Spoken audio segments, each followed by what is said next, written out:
done these kinds of triangles in the past, this is a really good way to practice. We do have a tool, but I'm going to give you an option to use the templates that are in the pattern, which leads me to the fact that our pattern is always available in the comment section, and we'll have a link there, or there will be a QR code, one or the other, so that you can download the pattern. If you haven't done that yet, you can always loop back at the end or later to pick that up and print out your pattern so that you have it for your reference of how much fabric we used, how many different colors we used, and then you can always come back to the video. Remember that all of our videos do live on our website, on the Facebook page. You just have to look around. Sometimes they're under a tab that says more for Facebook, or if you go to our different websites, you can also look for free patterns there, and you can always loop back to download. If right now you're thinking, I just want to absorb what's going on, I'll download the pattern later, that's totally fine also. Do remember that you can comment underneath of the video here. Let me know where you're watching from. We love to see our regulars pop in from basically all over the planet. But if you're new here, let us know that you're new also. We welcome you to watching our live events. Quilting and sewing kind of combined, but once you try the piecing in quilting, we're going to take you from that sew us community and we're going to make you part of our quilt community. We're so glad that you're here. We have Karen saying hello. She's knitting a hat while waiting for the tutorial. I'm so glad you're knitting. I love to knit also. I knit, I crochet, I do embroidery. If it's handwork, it's my kind of thing. I learned them years and years ago, and I love to take time out from piecing and do some knitting. I knitted a whole bunch of hats when newest grandson was born, and another grandson needed a new hat. So I ventured into making some kids' hats before Christmas. So it's always fun to do multiple crafts, kind of take a break from one thing, try something else, or learn a new skill. So we're glad that you're watching today. Okay, so once you download the pattern, you're going to see that there are the 3 different fabrics that I used in this project. You could use more. You could do scrappy if you decided to go that direction. I just happened to run across a couple of Valentine prints that I absolutely loved and had to have a piece of. You know how that goes if you're a quilter. When you see it, you have to take some of it home with you. Now, the inspiration was the heart shape with the swirls in it that are part of 2 of the rows here. And then because I love that fabric, I used it for the backing and the binding also here. And then it was the adventure to find that light fabric, because whenever you have something really bold, you need something to pop it with. So that background fabric. And then I wanted to bring out, instead of going with another red, this fabric actually has kind of a bubblegum pink color to it. And when I found this word print, which I have kind of had a fun time venturing into things that have words across them. And in tonal, it's kind of nice because it reads as a pink, but it has some texture to it too. So once I found that, I had my 3 that I needed for my project. So if you have scrappy reds and pinks in your collection and stash of fabrics, like most of us have, that's great. You could use a simple white as your background, or you can mix it up and you could do all pinks and reds through the entire thing. This is just a jumping off point or a suggestion. Remember, patterns aren't hard and fast rules, never in my world at least, so that you can use just about anything for this project. Judy says hello from the UK. I'm so glad to see you on there, Judy. We are glad that you're here with us too. And Brigitte from France, and Esther says hello. So we have our international quilters watching and listening. We're so glad you're here. Okay, so the project then, the yardage is about 1/4 yard of each of the fabrics that of the 3 fabrics you want to use for the top part of your pillow. Then I list the backing and the binding portion and the back of the pillow separately yardage wise, just in case you decide that you would like to use something else. Maybe you're doing totally scrappy on the front and you need to know, well, I need a big chunk for the back and the binding. Then you'll know exactly how much you need. If I roll that all together, sometimes it's hard to pick apart how much I need for each of the things, and I list those individually for your convenience. The simple things that you're going to need, your rotary cutter, mat, or ruler, are all the really simple, easy things that all of us have in our quilt studio. The one thing that you may not have is what I call, what is the Tri-Rex ruler set. And those look like, put them up here. Now, I have used these in other projects. So if you followed me while we were doing Valiant Stars, I believe that I used these in Valiant Stars. So if you did purchase these, we're going to be using them again today, but we're going to use them a little bit differently than we did in Valiant Stars. So you'll see some versatility in choosing these kinds of tools for your toolbox. If you don't have these, you will find at the back of the pattern, you will find templates for those two shapes so that you don't have to purchase those. And I will show you how to use these to cut your pieces also. It may be a little easier to cut from this because you can put your ruler or your rotary cutter right up against it and quickly cut. But there is a way to use a paper template along with a standard ruler to cut shapes also. So we will review both of those. So the Tri-Rex has the triangle and a half triangle. And the reason why is that as you create rows, you will have half triangles along the outer edge. And I can turn it there so you can see the half triangles on the outer edge. And the full triangles will go into the rows.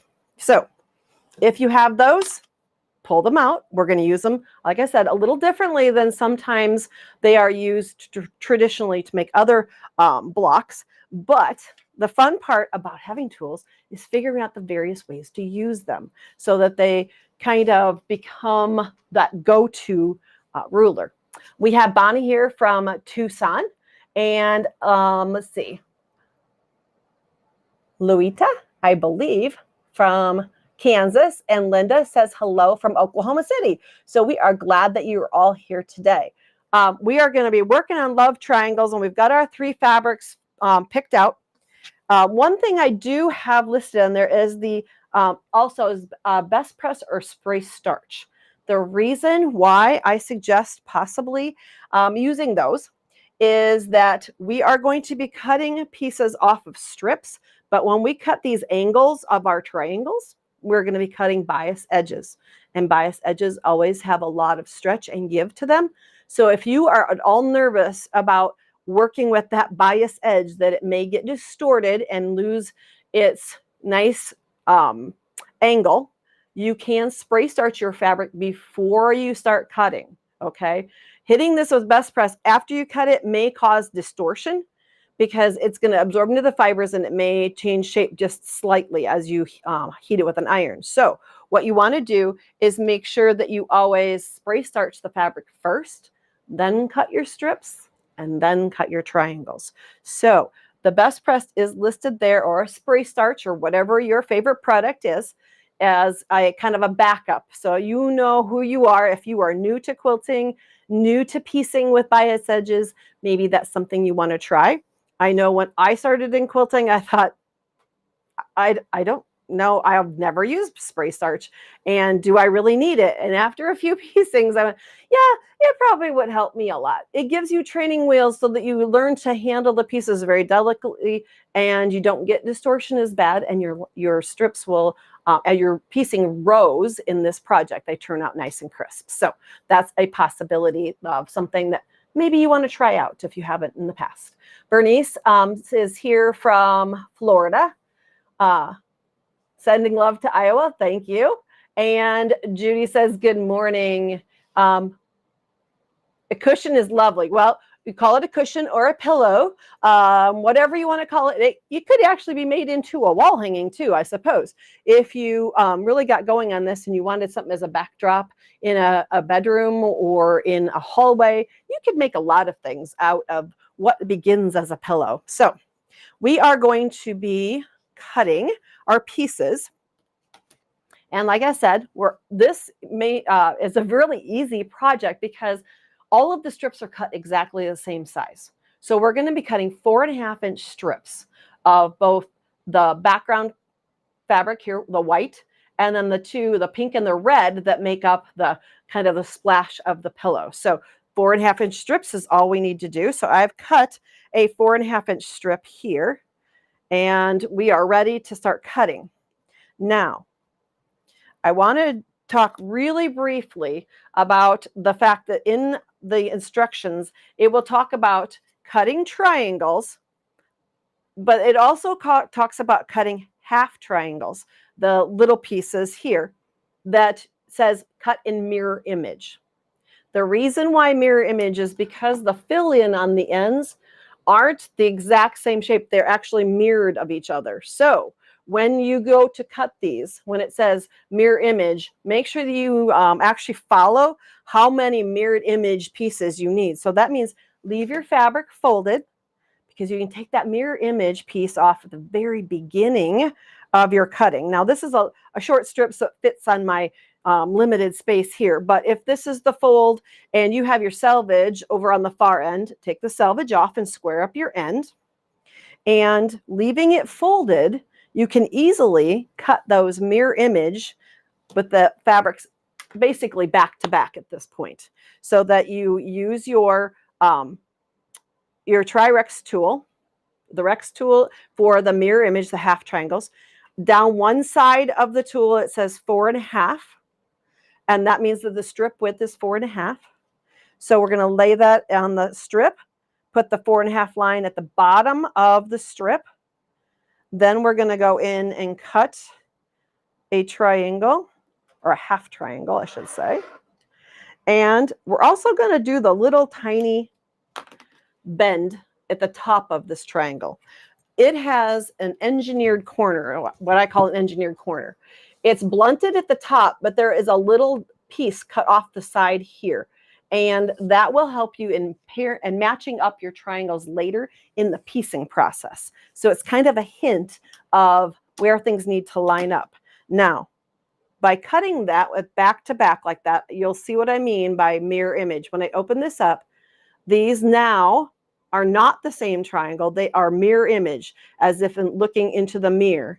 I can't lay, the only way I can't lay them right sides together with both the sides, the right sides up. They don't lay on top of each other. That means they're mirror image. And that means that they will fit in the proper places along my pillow. Now, if you don't have the templates and you don't want to purchase the templates, the acrylic template, the paper template that comes in your pattern can be used.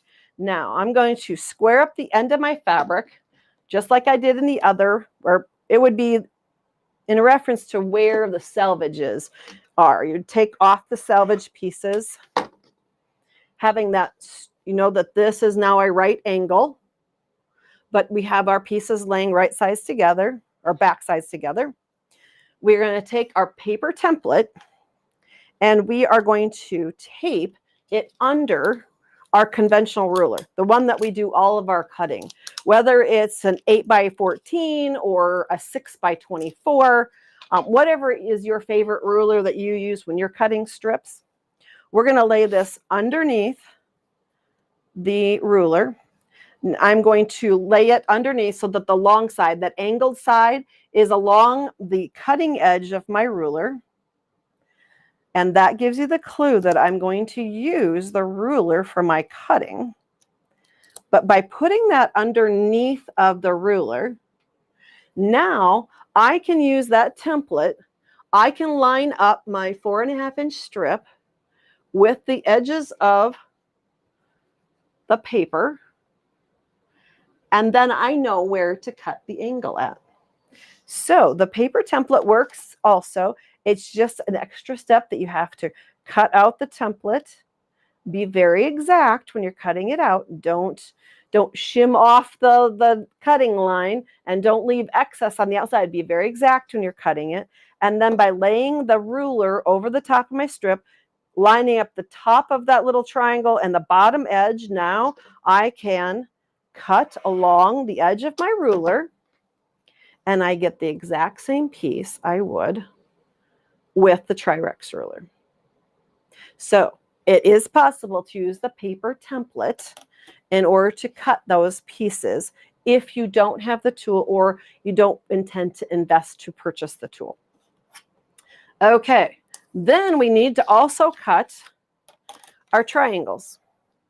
So using the acrylic tool, very easy to cut our strips, and I do have an extra set of strips here. No, I didn't bring them down with me. Oh, no, they're over here. On the other stack. Okay, a longer strip so we can cut. Okay, lay this out. I'm going to make sure that I lay it so that if I haven't cut the selvage off, and I may have already cut it off when I did my halves, but just concerning our the tri-ruler or tri-tool, we're going to be using that line on the tool that says 4.5, so that I lay it on my strip. And this strip isn't 4.5, I don't believe. No, it's wider than 4.5. Hey, double check yourself before you cut. See, there's the backup, so that you always know by double checking on rulers and knowing you're working with a 4.5-inch strip. This must have been my leftovers from, I was trying to double dip and use my fabric for something else also.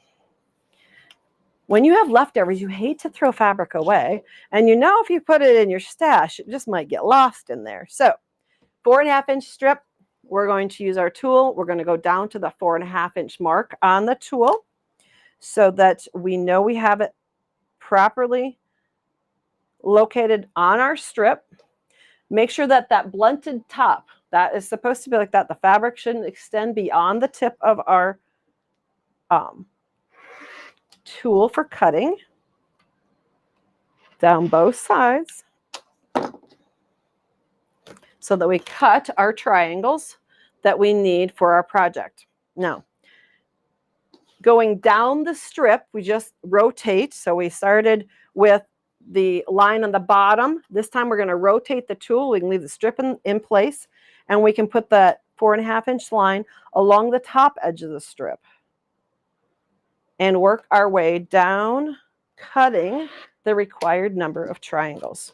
So now I have triangles. This fabric, or this technique, kind of works with fabrics that aren't super directional, because we're going to be cutting back and forth off of the strip. And if you're a person who really, really says all my fabric, all my print, if it's directional, has to be cut one direction, you may end up wasting half of the triangles, because as you go back and forth, some may be right side up, some might be upside down. So this technique works for fabrics that are more scatter print, not directional in nature. Let's see, we have Linda from Oklahoma City, Bernice from Florida. Oh, I already got you guys, sorry. I'm trying to keep track of who's coming up and who's not. So some of you got a double shout out today. We have enough pieces here to create rows. So let's go and start creating some of the design.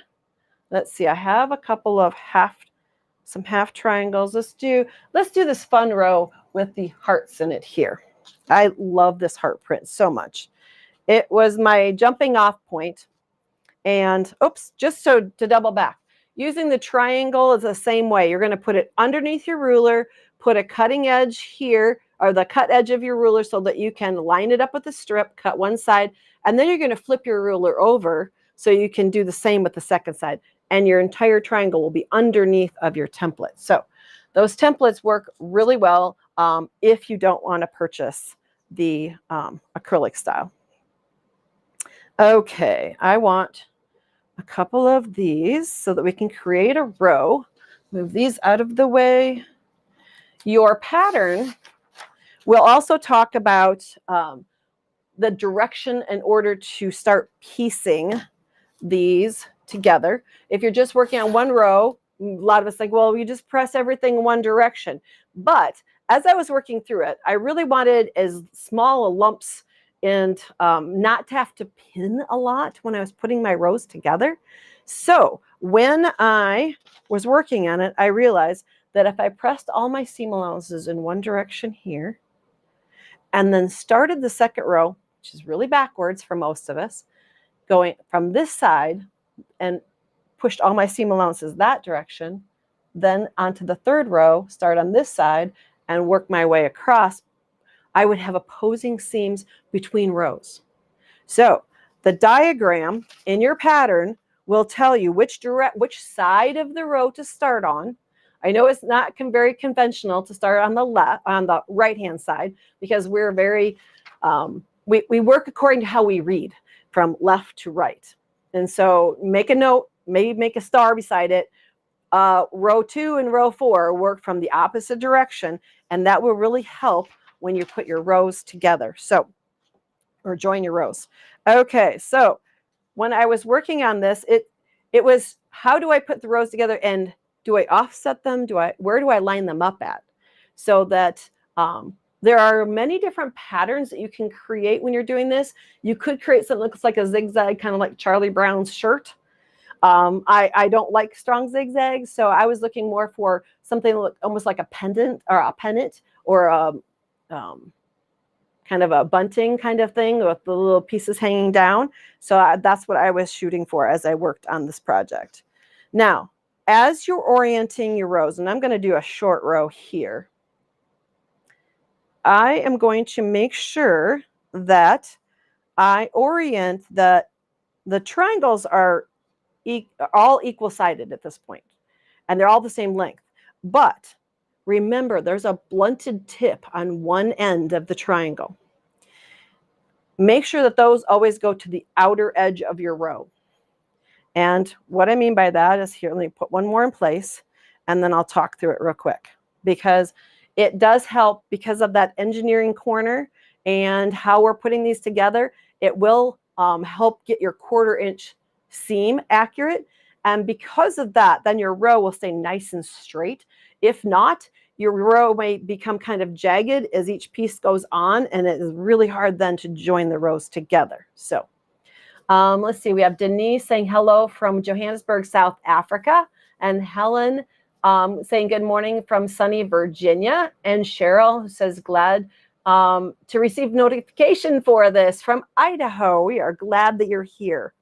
Okay, let's put together at least a portion of a row here. As I've laid this out, I make sure that I have, I'll move my project off to the side here. I have my fillers on each end, so I have these half triangles on each end, because that's kind of the start and stop of each row. Then as I oriented the red triangles throughout, I made sure that that blunted tip now rides at the bottom of each of the triangles here. The light triangles I put in. Also, the blunted portion goes to the outer edge, so that on the white ones is blunted edge to the top, and the color print triangles, the blunted is to the bottom. So it's not sideways in there somewhere. It's at the bottom, so that I have that as my kind of my double check when I go to put my pieces together. And then that will become very evident here as I put these together. Okay, so let's make a row. Get my pillow project out of the camera shot here. We're going to put right sides together, and this happens to be row 2. So I am starting on what is my right hand side. I'm putting right sides together, and as I line these up, and I'm going to pin it quick so that I can pick it up and show you what we're going to be looking for. There are a couple of telltale signs that say I have it placed properly before I start stitching. Now, you will see at the very tip down here a little red triangle pop up. And if it looks like the triangles, the large triangles, I have it placed properly. Up here, the white is going to go off the end, and if I flip it over, you will see a little white triangle at the top also. That means I have it placed properly.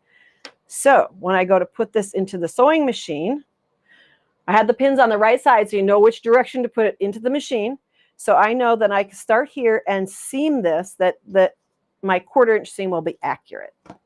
Okay, let's get the cup out of the way. And need just a little bit of a tail. This machine doesn't like to just jump into fabric. It makes a fabric net or a thread nest. So I always use a little bit of a spider, a scrap piece of fabric at the very beginning, so I can gently go right onto my fabric.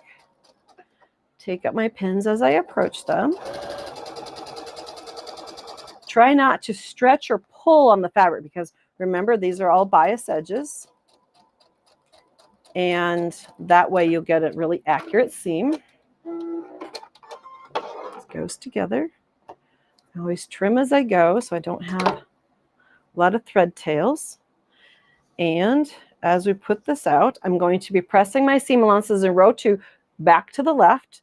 So I'm going to gently nudge that with my fingernail. I want to open that seam all the way up so that when I take it over to the iron, I have it opened all the way up. I don't have what we call a false ditch, that there's more fabric if I tug on it later, that, oh, there was more fabric that I could have revealed when I was pressing. Make sure you press all the way to the seam allowance. The reason being that all of the numbers, all of the math has been engineered so that down to the 1/4 inch, so that everything fits together properly when we're finished. So I've got my first piece on there. Now I'm going to join my second piece, right sides together. And again, I'm going to look for that telltale sign of that little red triangle sticking out.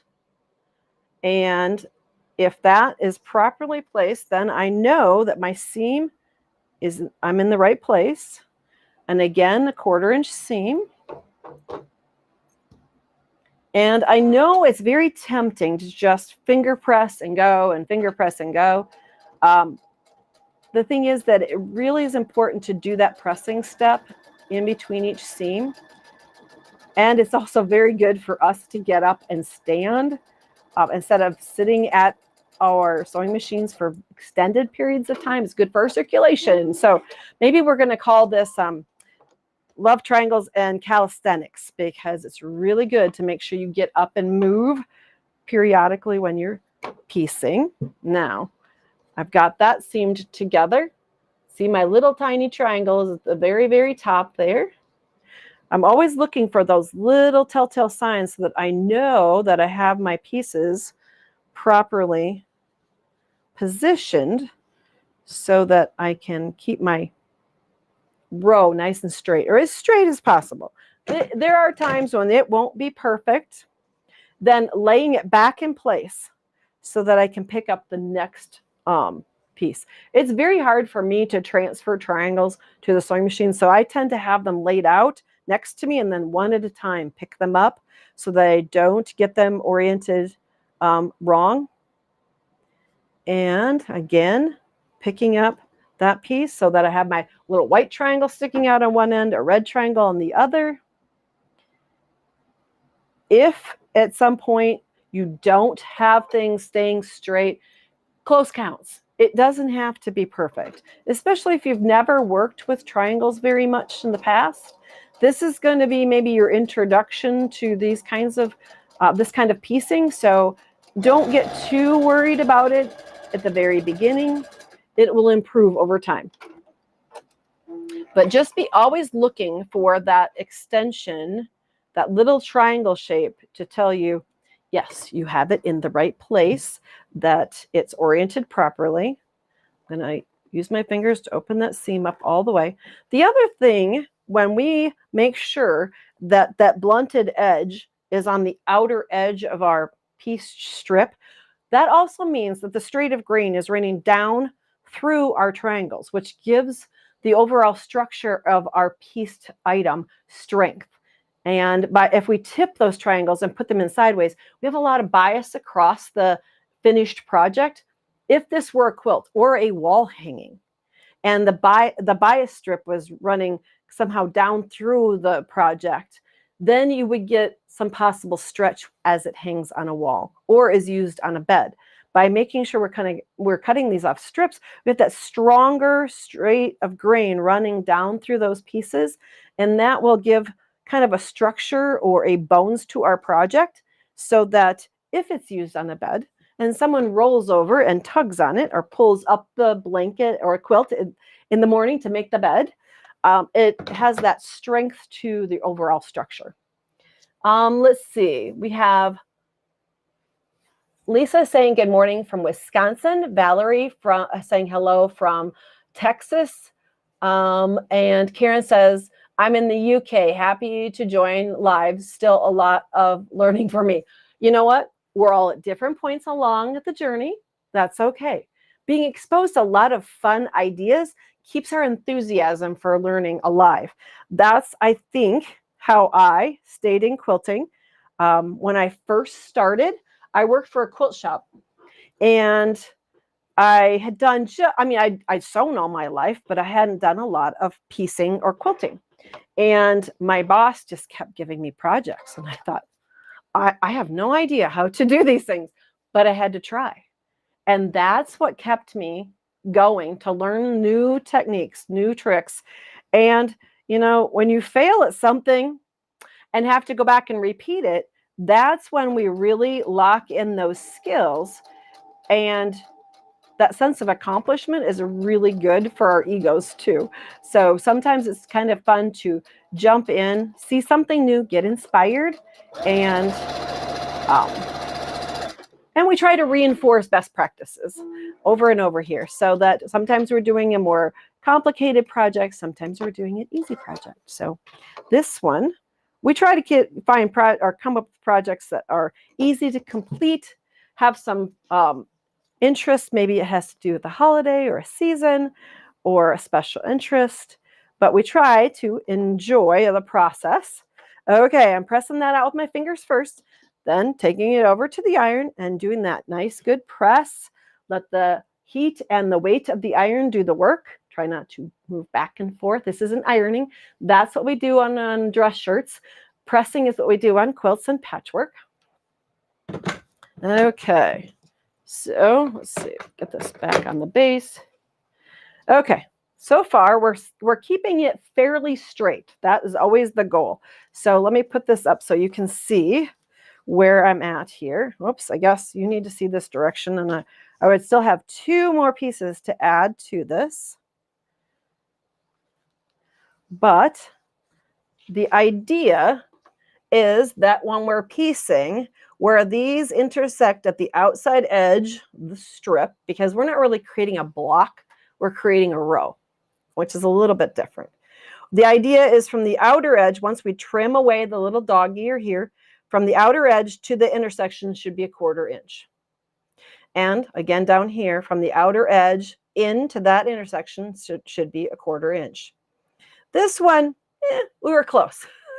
Things don't always work out perfect live. This one's off by just a little bit. I should have slid my piece just a little bit further. Moving it from here to there can cause things to shift a bit.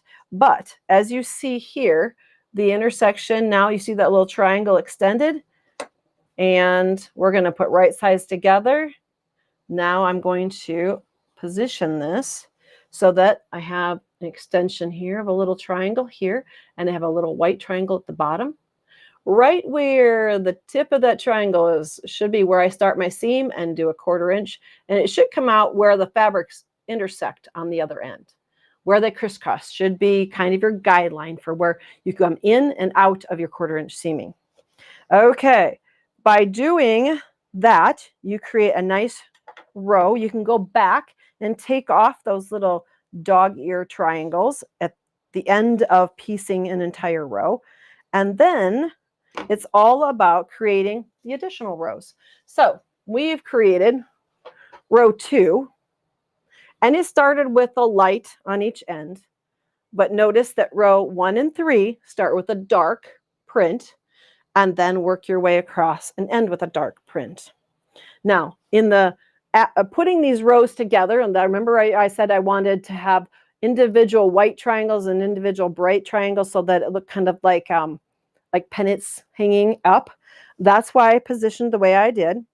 When your seams, because we're going to press in row 1, we're going to press toward the right, here and here, and these to the left, you will have opposing seams as you lay them one over the top of the other. They should lock together.